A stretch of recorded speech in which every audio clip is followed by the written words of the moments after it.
Hello and welcome everybody to today's special edition of Mexico News Network's Breaking News Business, focusing on Cuba's current and future situation.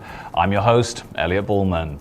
Remember to follow us on all our social networks and to catch us every day by logging onto our website, mexiconewsnetwork.com, for relevant stories and news. Let's start with today's show. For more than 5 decades, the enmity between the United States and Cuba has dominated the island's politics, served as a pretext for government repression, and shaped the lives of all Cubans in painful ways. With the death of Fidel Castro, Cuba must now seek the right paths for its economic stability. President Obama undertook 2 years of secret talks which led to the announcement in December of 2014 that the two countries would restore diplomatic relations. Since then, there have been a series of symbolic moments, such as the first formal meeting of Presidents Obama and Raul Castro at a regional summit in Panama, and the opening of embassies in Havana and Washington, D.C. Some specialists warn, however, that behind the search for Cuba to improve relations with the US lies another factor, called Venezuela. Since Hugo Chavez became president of the South American country, this nation became one of the main economic supporters for Cuba. In 2012, Venezuela accounted for 44% of the total volume of foreign trade in Cuba. Caracas supplies 105,000 barrels of oil a day to cover 60% of the island's needs and purchases services from doctors, nurses and teachers worth $4.7 billion. But now, Venezuela has its own economic and political crisis to deal with, and for a few years now, it has been clear that Venezuela will not be able to continue subsidizing the Cuban economy. Since the re-establishment of relations with the United States, and supported by the Foreign Investment Law, Cuba has insisted that there are many companies interested in looking for investment opportunities there. For many specialists, these are more about planting headlines in the press than the realities in Havana. Jaime Suchliki, director of the Institute of Cuban and Cuban American Studies at the University of Miami, warns that if someone is going to invest, they have to do it with the Cuban government, and specifically with the military, who control 60% of the island's economy. Likewise, the legal system and the lack of security of investments in Cuba, as well as the regulations and prohibitions established to date by the United States government, have further complicated foreign trade in this territory. In the last several years, Raul Castro has embarked upon an effort to update Cuba's economic system. The measures have yielded some results, as reflected in the growth and spread of a variety of small businesses, including the famous Paladares, restaurants that feature increasingly varied and good cuisine. These, however, cater and are only accessible to a narrow elite and are not the drivers of the Cuban economy. The state, and it appears increasingly the military, continues to perform that function. Remittances, chiefly from the United States, are estimated to be at least $3 billion a year, a significant share of the Cuban economy. Many Cubans are not lucky enough to have family living overseas sending this money back. Outside the tourism and related services sector, where Cuba has been growing significantly for a couple of decades, and with the arrival of American visitors, could encourage more visitors. Investment opportunities in other industries appear less attractive though.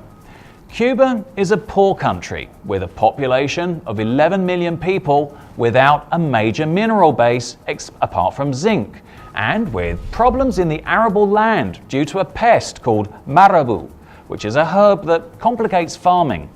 It also requires infrastructure, roads, processes to sell in the international market, etc.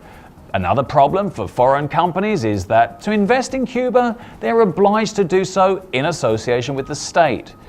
This is evidenced in the document Portfolio of Foreign Investment Opportunities 2015, where it's highlighted that during 2014, only 5% of the businesses were totally foreign capital, while the prevailing contracts were mixed companies with 50%, and the remaining 45% corresponded to international economic partnership agreements. There is some investment from China, Brazil, Spain, and elsewhere, and the most attractive sectors for foreign capital are tourism, mining, and energy activities, but it's not nearly enough.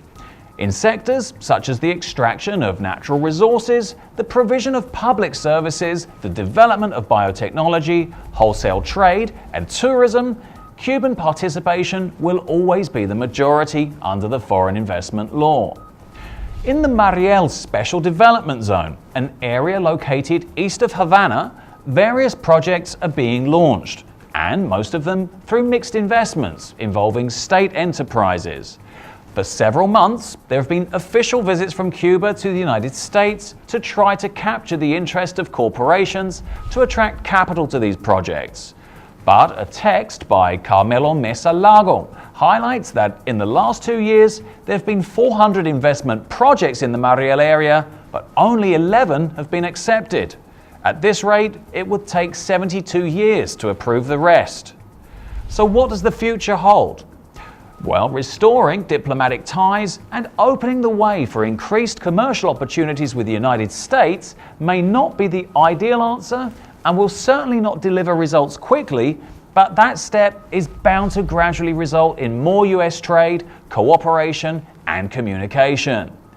Cubans and foreign diplomats living there say that with the policy shift, Washington is sending a strong message worldwide to engage economically and politically with Cuba. Of course, it's impossible to know what Raúl Castro's thinking and what convinced him to accept, however grudgingly, the path towards normalization with the United States. But it's not far-fetched to conclude that his decision was driven by economic necessity.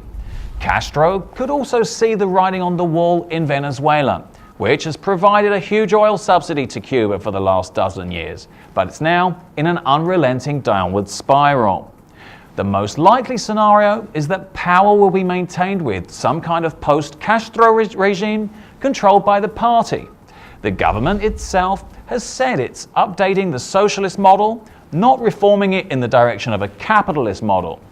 The opening, above all, to self-employment and foreign investment suggests that if this direction is followed, there will be a more mixed economy. Under this scenario, with the guidance of the United States, the government would be looking for a controlled transition that allows the Cuban leadership to remain in power without facing social outbursts or major economic blows. For those who have been long advocates for a more engaged US approach towards Cuba, it's wise to keep exuberance in check. There's uncertainty about what normalization will actually mean, and political moves, both in Washington and Havana, could easily complicate matters. As President Obama previously said, in a phrase that resonated with many Cubans, "No es fácil." We're entering new, unexplored, and virtually unknown territories. Nobody can say with confidence where Cuba is likely to end up. Other experiences worldwide may offer some hints, but Cuba seems destined to chart its own particular, probably gradual course. These are exciting times, but there are enormous uncertainties. Obama is right. It won't be easy. This was all for today. Thank you for staying with us through this special edition on Cuba. I'm your host, Elliot Bullman. And remember to follow us on Facebook, Twitter, and Google+. Log on to MexicoNewsNetwork.com for more information on Mexico and the world. Until next time.